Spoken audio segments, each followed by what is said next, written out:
got Cedar back. We are back at our place after the weekend, had her up north. I told Ben, I said, why don't you just start filming right now before we get all settled in. I'm gonna put a slip on her. But before I do that, we are struggling a little bit. Now she's being really good, of course, but we're struggling a little bit with her, with getting her to come back. Not in the big picture, but like she'll get a little bit close to me and then want to kind of juke and jive and run off, and I get really upset about it, but I can't let her know that. So a lot of times the way I've gotten over it is I typically kind of ignore her, and then when I want her to come to me, here, Cedar, come here, come here, come here, sit. Now that time she did it. Sit, here, sit, good. She's pretty attentive. Now she's coming out of the kennel. Great time to train. She comes out of the kennel, she's ready to go. The way I've been getting her to come to me has been getting down, and she'll come in pretty good when I get down. That's how I've been able to get past her little game that she likes to kind of run off a little bit. And so she's pretty cuddly right now. But let's go around the corner, Ben. I'm going to show you. So I'm giving her some freedom. I don't want it to always be under control unless it has to be. That's the beauty of her right now, is I can let her get out. If she couldn't get out and I couldn't get her, when I say get out, I mean let her run a little bit. Here. Come on. So as soon as I get down, she comes running back in. Good girl. And I don't want her coming in part way. That's the clumsiness in her. I want her coming all the way, and then I'll reward her with it, with a little praise. So I like the idea of doing this a little bit when you can. If your dog runs off and you can't get him back, if she ran off and wouldn't come back, we'd be in a lot tougher spot. Then she would have to be on the lead all the time. But because she does come back a little bit, or I'd be in a fenced in yard or somewhere where I can't lose her. Come on, let's go, come on. So I'm gonna let her range a little bit. And I'm gonna let her, this is a little chance to practice recall. Come on. Come here. Come on. Good girl. Sit. Get her in. I get her under control. Good. And I let her know that was a really good decision. Good. And I don't panic. I don't freak out to get the lead on her right away, because I don't want her getting nervous every time she comes in. Now I don't like her running off like that either, but she wants to go that way, I'll go this way. Come on, let's go. Here. Sit. Good. And a lot of times right there is the point where sit. So now she says, well, I sat. I was under control. I'm going to run off now. So now I'm going to try to start to extend that level of control. Get her in, get her to sit, pet her a little bit, tell her she's good, make her think a little bit, and then she pets again. Good. Don't lose contact with her. But I don't necessarily have the lead on her either. Sit. But now I do want to go to the lead. So we're going to turn this into an exercise. And you've seen us do this before. She's real good at it. Put my hand in here, slide it up and over. Good. Praise her for it. Sit. And then take it off. Good. Don't panic. Don't lose your cool. Sit. Good. Put it back on. Take it back off. And she's doing really well at not pulling that head out. Good. So I want her to allow me to do this comfortably. Good. And I want her to be able to have her be off lead like that and not freaking out to break. Sit down. She smells the tennis balls in there. Come here. Here. Come on. She wants to go that way, I go this way. Come on.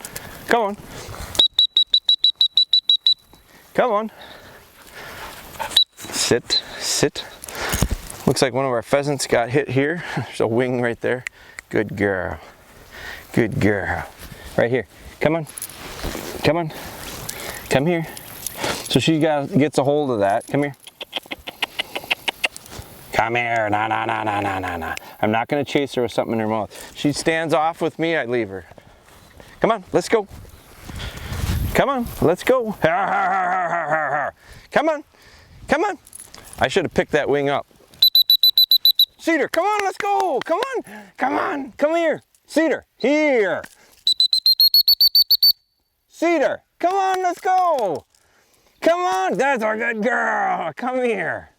Here, sit down. This is a perfect example of a mess. Come on, come on, come on. Here, here, here, here, here. Now she's got that wing. Come on, let's go. Sit right here. Come on. Cedar, come on. Cedar. Come on. Come here. Sit. Sit. Ben grabs it. Sit down. Sit down. Come here.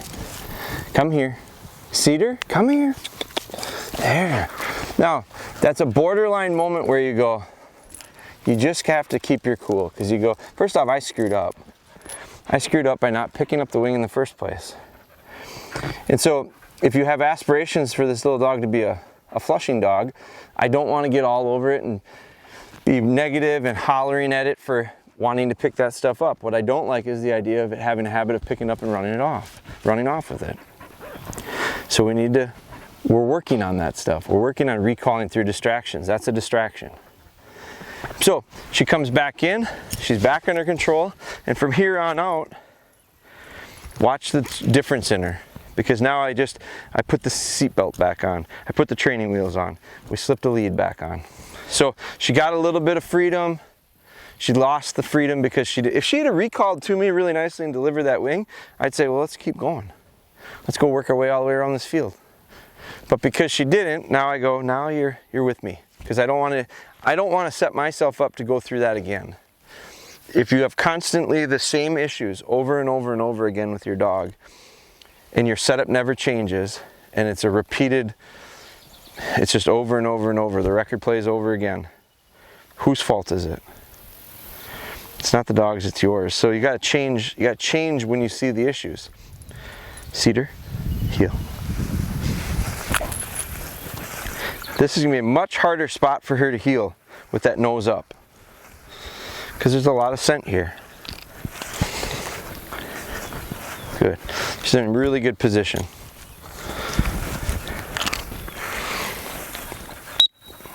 Good. Started to just incorporate the whistle instead of saying sit. She sits on habit. Now I just pop the whistle. Cedar, heel. And you saw I started using that whistle to recall her. Sit. Heel. Now we released, I don't know, 50, 60 pheasant chicks just over there earlier this afternoon. 6 weeks old, 5 weeks old. Sit. And I can hear them chirping in there. So does she. And I'm sure she smells them in there. Heel. So it's probably not a bad idea for me to have her on a lead here either. But it's also a really good added layer of distraction.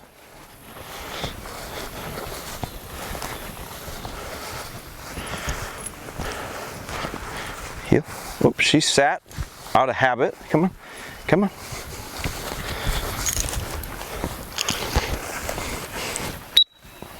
Good. Heel. Good. Good girl.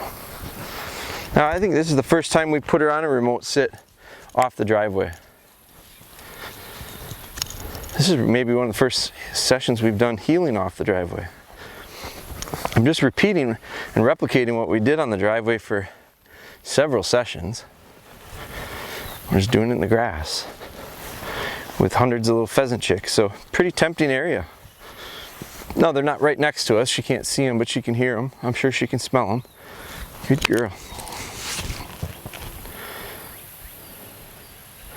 Good dog.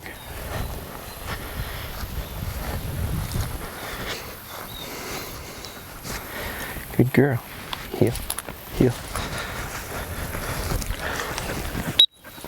Good. Good. Ah, ah, ah, ah, ah, ah, ah. Sit. Sit. Now, My tone changed. I gave her a real firm correction. That might be one of the first chances for us to really gain something. Because that was a good opportunity. That was a good mistake on her part. It was an honest mistake. Heel. It wasn't, she just wasn't thinking. I told her to sit the same way I told her to sit the times before. Sit. I dropped the lead the same way, I walked off the same way, and she decided, I'm not thinking, I'm just gonna go and walk. And I corrected her firm and crisp and solid. And I got a feeling that that probably sticks in her mind. She'll learn from it. And the other thing I like about it is, I'm not getting a test from her. I'm not getting her throwing a tantrum. I'm not getting her challenging me, which is what she would definitely have done when I first got her. It's what she definitely does to my dad all the time. My dad gives her corrections, and they're pretty firm, but all she does is test them back. And he gets frustrated with that, understandably. I think a lot of people do, but you have to get a correction that counts and matters and makes sense to the dog. And they have to respect you. And you have to be able to forget about that mistake she made just as quick as she made it. And when she does well, let her know that, heel. Because that was real good. Good.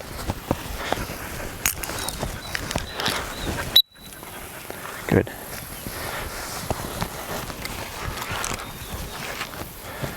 Good. Now I'm tempted, and I probably won't, but I'm going to take a dummy out. And I don't know that this dummy means that much to her, because we don't do a lot of retrieving with it. She's got one up at her house, and they've made some puppy retrieves with it. So I don't know that it's as rewarding, but my old dogs would pay attention to that. Sit, sit. So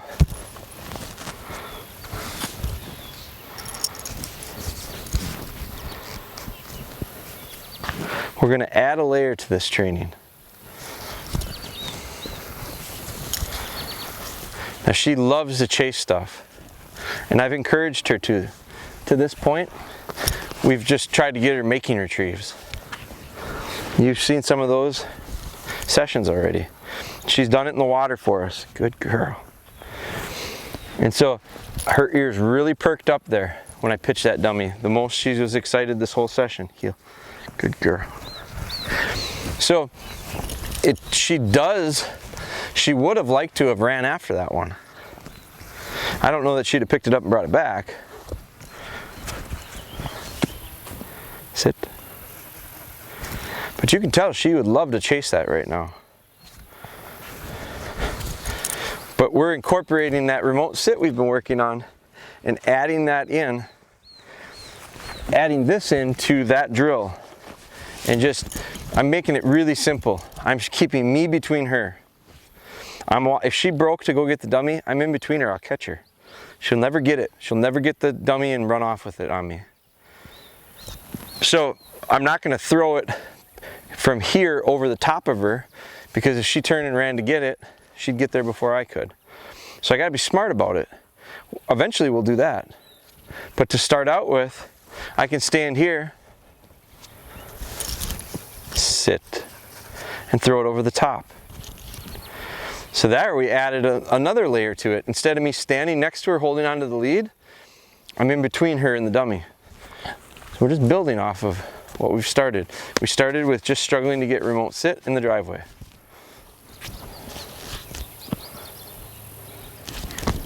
Good. We struggled with, I couldn't face her.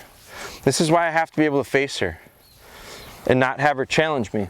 Because I can't do this turn sideways like this. This is how I used to have to get her to sit remote. Because every time I faced her and went like this, she felt very challenged and threatened. She ducked down, she barked at me, she would run off. So now in order for me to do that last drill, I gotta be able to do this and throw something over my top. Now we've thrown 2 or 3 of them and left her on sit the whole time. That's huge progress. It doesn't look very fancy, and it's not. It doesn't look super challenging, it's not. Compared to where we started, it's pretty significant. Heel. especially considering we've only been doing it for 2 weeks and 3 weeks, and two out of those 3 weeks she was with us. The week in between she wasn't. Sit. But that's all stuff that I'll use. It's all stuff that'll be valuable if we're going to hunt with her. But even if we're not hunting with her, there's a lot of value in being able to tell my dog to sit, and I can go do something over here and then come back and the dog doesn't move. There's a lot of value in a dog that comes back to us. It's a lot of fun to have a dog that'll make a retrieve and bring it back. Good girl. It's a lot of fun to have her at the water, on the water, and have her not grabbing everybody's stuff and taking off running with it. There's just a lot of crossover between the fun we can have with her as a family dog and as a hunting dog. Now she just went, oh boy. She looked at me in the corner of her eye and she went, oh my God, what's he gonna do? I'm not gonna get that mad at her, but this is it. This is her attention span. She's checking out and she's telling me, I'm done with this drill. I think I've done pretty well, and she has. So her reward for that is, that was a nice job. I come up, heel, and I'll heel her back. I'm not gonna allow her to free run it back because I think we'll get into trouble. Her attention span's short right now. She's interested in doing other stuff. We bring her back to the, we let her off right now and I'm gonna get frustrated. And why would I end what we just did? Well, I feel really good about what we just did. I don't wanna end it on frustration. And then what would happen is everything we just did that was good would be gone because of the frustration. We would have zero, she wouldn't hold on to any of the good stuff. Last thing she'd remember is me pissed off and putting her in the kennel. I'd rather have her end it going, man, he really likes me right now. That was a very nice session. That was real good. So I'm gonna go put her back up in the kennel and let her think about it.